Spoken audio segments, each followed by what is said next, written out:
بسم اللہ الرحمن الرحیم۔ اللهم صل على سيدنا ومولانا محمد افضل صلواتك بعدد معلوماتك وبارك وسلم وصل عليه۔ بسم اللہ الرحمن الرحیم۔ عزیز طلباء کرام، مختارات من ادب العرب سے بحمد اللہ تعالی آج ہمارا سبق نمبر 13 ہے اور مقدمۃ الکتاب سے الدرس الحادی عشر 11واں سبق اور 11واں حصہ ہے۔ تو بڑھتے ہیں اپنے سبق کی طرف۔ بالعکس من ذلك اقرأ كتابات الغزالی فی الإحیاء وفی المنقذ من الضلال واقرأ خطب عبد القادر الجیلی رضی اللہ عنہ ما صح منها واقرأ ما كتبه القاضی ابن شداد عن صلاح الدین واقرأ ما كتبه شیخ الاسلام ابن تیمیہ وتلمیذه الحافظ ابن قیم الجوزیہ فی کتبہما ترى مثالا رائعا للكتابة الأدبية العالية يتدفق قوة وحياة وتأثيرا۔ اس کے برعکس آپ امام غزالی رحمہ اللہ کی الاحیاء اور المنقذ من الضلال، عبد القادر جیلانی رحمہ اللہ کے صحیح خطبات، قاضی ابن شداد کی دین کی اصلاح کے بارے میں، اور شیخ الاسلام ابن تیمیہ اور حافظ ابن قیم الجوزی رحمہم اللہ، انہوں نے جو کچھ لکھا ہے ان کا مطالعہ کریں تو آپ اونچی ادبی کتابت کی انوکھی مثالیں دیکھیں گے جس سے قوت، حیات اور تاثیر پھوٹتی ہے۔ وذلك هو الادب الحی الخلیق بالبقاء ولا سبب لذلك الا انه كتب عن عقیدۃ وعاطفۃ، اور یہی زندہ ادب ہے جو کہ باقی رہنے کے قابل ہے، اور اس کا سبب صرف وہی ہے کہ یہ عقیدے اور جذبے سے لکھا گیا ہے۔ جی بڑھتے ہیں اگلے سلائیڈ کی طرف۔ وهنالك شيء آخر وهو أن الإيمان وصفاء النفس والاشتغال بالله والعزوف عن الشهوات يمنح صاحبه صفاء حس ولطافة نفس وعزوبة روح ونفوذا إلى المعاني الدقيقة واقتدارا على التعبير البليغ۔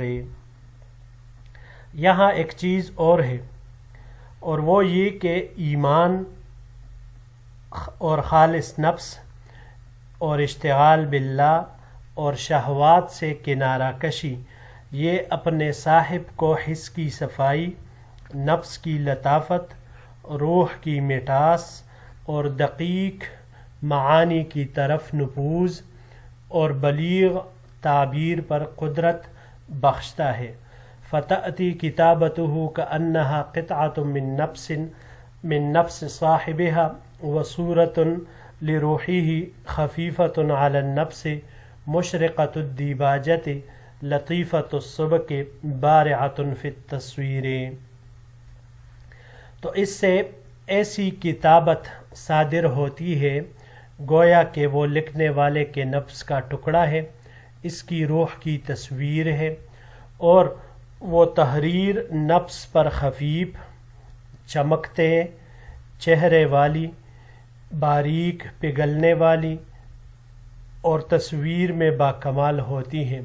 لذلك كان من الادب الصوفی وفي كلام الصالحین العارفین قطع ادبیۃ خالدۃ لم تفقد جمالها وقوتها على مر العصور والاجیال۔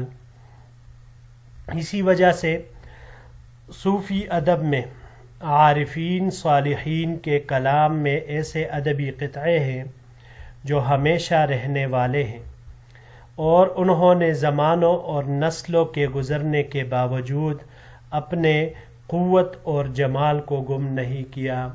وترى من ذلك نماذج في كلام السادة الحسن البصری وابن السماک والفضيل بن عياض وابن عربي الطائي تعد من محاسن العربیہ.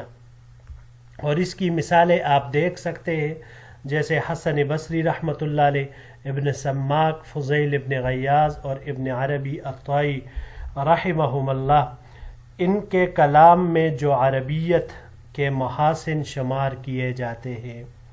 وقرأ على سبیل المثال الحوار الذي دار بین ابن عربی ونفسه وسجله في کتابه رسالۃ روح القدس. مثال کے طور پر آپ وہ مکالمہ پڑھیں جو ابن عربی رحمہ اللہ نے اپنے نفس کے ساتھ کیا ہے اور اس کو اپنی کتاب رسالہ روح القدس میں لکھا ہے. یہاں پر یہ 4-5 الفاظ ہے جی. پہلا اس میں سے عزوف، یہ باب ضربا اور نصارہ سے عزفن عزوفن دونوں طرح آ سکتا ہے. بے رغبتی کرنے کے معنی میں یہ آتا ہے. اگر اس کو باب افعال پر لے جائے تو باب افعال سے لینے کی صورت میں اس کا مصدر اعزافن، ہوا کی سرسراہٹ سننا، اس معنی میں آئے گا. اس کے علاوہ باب تفعیل سے تعزیفن، آواز دینے کے معنی میں، اور باب تفاعل سے لے لے تو تعازفن، یہ آپس میں فخر کرنے کے معنی میں آتا ہے. السبک، یہ باب نصرہ اور ضربہ. سبکن تسبیکن باب تفعیل سے، معنی ایک ہی آ رہا ہے. یہ پگھلا کر سانچے میں ڈالنا، مہذب بنانا، اس معنی میں یہ آتا ہے. اور اس کے علاوہ بس یہ باب انفعال سے ہی صرف استعمال ہو سکتا ہے، انسباکن، پگھلنے کے معنی میں. بارعتن براع سے ہے، یہ باب نصرہ اور سمع سے. براعتن اور براعتن یہ باب کرمہ سے بھی استعمال ہو سکتا ہے. اسی طرح مصدر اس کا بروعن بھی آ سکتا ہے. علم، جمال یا فضیلت میں کامل ہونا. اور اگر اس کو باب تفاعل سے ہم لے لیں تبرعن، تو تبرع کرنا، احسان کرنا، صدقہ کرنا، اس معنی میں یہ آئے گا. اگلا لفظ الحوار، حوارہ سے، یہ باب نصرہ سے حورن محارتن، متحیر ہونے، واپس ہونے کے معنی میں یہ آتا ہے. اس کو اگر ہم باب افعال سے لے لیں احارتن تو پھر یہ جواب دینے کے معنی میں آئے گا. اور اگر باب مفاعلہ سے لے لیں، جیسے یہاں پر یہ باب مفاعلہ سے استعمال ہوا ہے، حوارن و محاورتن، گفتگو کرنے کے معنی میں یہ آئے گا. پھر اس کے علاوہ ہم اسے باب تفاعل سے بھی لے سکتے ہیں، تحاورن، یہ ایک دوسرے سے گفتگو کرنے کے معنی میں آتا ہے. آخری لفظ سجلہ، سجلہ، یہ باب نصرہ سے سجلن، پینکنے کے معنی میں آتا ہے. یہاں باب تفعیل سے سجل یسجل تسجیلاً، تحریر کرنا، ضبط کرنے کے معنی میں یہ آتا ہے. اور باب مفاعلہ سے اگر اس کو لیا جائے مساجلتاً تو پھر کسی سے مقابلہ کرنے کے معنی میں یہ آتا ہے. جی بڑھتے ہیں آخری سلائیڈ کی طرف. ان هذه القطع الادبیة الدافقة بالحیاة والقوة والجمال كثيرة غير قليلة في المكتبة العربية اذا جمعت تكونت منها مکتبة. بلا شبہ یہ ادبی قطعے جو زندگی، قوت اور جمال کو بہاتے ہیں، عربی مکتبوں میں کم نہیں، بہت ہی زیادہ ہے. اگر جمع کیے جائے تو پورا ایک مکتبہ بن جائے. لکنها منثورۃ مبعثرۃ فی هذه المکتبۃ مطویۃ مغمورۃ فی اوراق کتب و مؤلفات لا تجدها فی رکن الادب والانشاء فی مکتباتنا العربیۃ ولا یذکرها المؤرخون للادب فی کتبہم. لیکن وہ منتشر ہے اور ان مکتبوں میں بکھرے ہوئے ہے کتابوں اور مؤلفات کی اوراق لپیٹے اور ڈانپے ہوئے ہیں، جس کو آپ ہمارے عربی مکاتب کے ادب اور انشاء کے رکن میں نہیں پائیں گے، اور ادب کے مورخین ان کو اپنی کتابوں میں ذکر نہیں کرتے۔ هذه القطع اصدق تمثیلا للغة العربية وادبها الرفيع ومحاسنه من كثير من الكتب المختصة بالادب ومن كثير من المجاميع والرسائل والمقامات والمقالات الأدبية التي تعتبر أساس الأدب وزهو العربية ومحصول العقول۔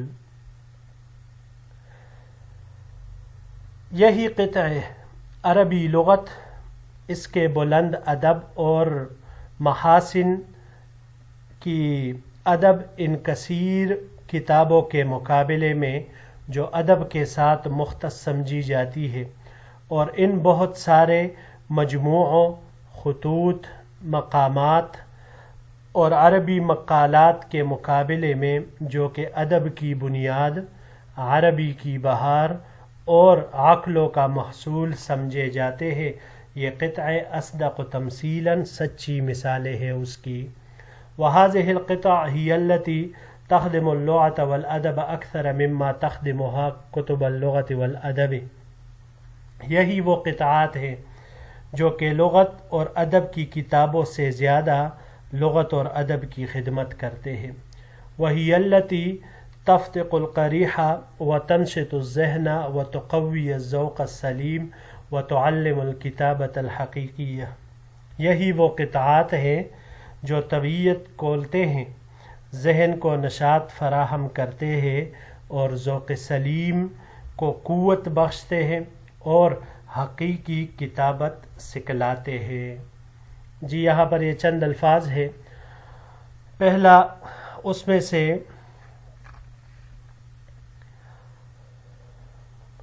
مبعثرۃ، بعثرہ سے ہے، بعثرہ یہ باب فعلل سے ہے، بعثرۃ فعللۃ بکیرنے کے معنی میں، اور تبعثراً باب تفاعل سے الٹا پلٹا جانا، اس معنی میں یہ آتا ہے۔ مغمورتاً غمرہ سے ہے، باب نصرہ سے مصدر اس کا غمرن آتا ہے، یہ باب نصرہ سے یہاں پر استعمال ہوا ہے بلند ہو کر ڈانپ لینے کے معنی میں، اور اگر سمع سے اس کو لے لے تو غمرن آئے گا، میم کے حرکت کے ساتھ غمرن، پھر اس کا معنی چکناہٹ کی بو آنا آئے گا۔ اس کے علاوہ اس کو ہم باب کرما اور کرما سے بھی لے سکتے ہیں۔ کرما سے اس کا مصدر دو طرح آ سکتا ہے، غمارتاً غمورتاً، ارد گرد کو ڈانپ لینے کے معنی میں یہ آئے گا۔ اگر باب افعال سے اس کو لے لے تو اغماراً، ڈانپنے کے معنی میں یہ آتا ہے۔ باب مفاعلہ سے مغامرتاً، اپنے آپ کو تکلیف مصائب میں دھکیلنا، اور باب انفعال سے انغماراً، یہ ڈوبنے کے معنی میں آئے گا۔ اگلا لفظ ہے جی زہوہ، تازہ کو کہا جاتا ہے، تر و تازہ۔ باب نصرہ سے اس کا مصدر زہون آ جائے تو حقیر جاننے کے معنی میں، اور اگر زہون آ جائے تو پھر تکبر کرنے، چمکنے کے معنی میں یہ استعمال ہوتا ہے۔ اس کو اگر ہم باب افعال پر لے جائے تو باب افعال سے ازہاءً، تکبر کرنے کے معنی میں یہ آتا ہے۔ باب تفعیل سے تزہیتاً، رنگ پکڑنے کے معنی میں آتا ہے، اور باب افتعال سے ازدہاءً، یہ مغرور بنانے کے معنی میں آتا ہے۔ اگلا لفظ ہے جی تفتق، فتقہ سے ہے، باب ضربہ سے فتقاً، پاڑنے کے معنی میں آتا ہے، اور یہی معنی یہ باب تفعیل سے تفتیقاً کا بھی آتا ہے، تو دونوں بابوں کا ایک ہی معنی گویا ہوا۔ باب سمعہ سے اگر اس کو لے لیں تو باب سمعہ سے مصدر فتقن آئے گا تاکہ حرکت کے ساتھ سرسبز ہونے کے معنی میں. باب تفاعل سے تفتقن یہ موٹا ہونے کے معنی میں پٹنا کے معنی میں آ سکتا ہے. اور باب انفعال سے بھی یہی معنی آ سکتے ہیں، انفتاقن کا پٹنا یا موٹا ہونا، یہ معنی استعمال ہو سکتا ہے. القریحۃ، قریحہ یہ قرائح کی جمع ہے. طبیعت کو کہا جاتا ہے، ملکہ راسخہ کو کہا جاتا ہے، اسی طرح کنویں کے پہلے پانی کو بھی کہا جاتا ہے. جی عزیز طلباء کرام، بحمد اللہ ہمارا یہ سبق بھی اپنے اختتام کو پہنچا. انشاءاللہ العزیز اگر زندگی رہی تو اگلے درس کے ساتھ پھر آپ کی خدمت میں حاضر ہوں گے. السلام علیکم ورحمۃ اللہ وبرکاتہ.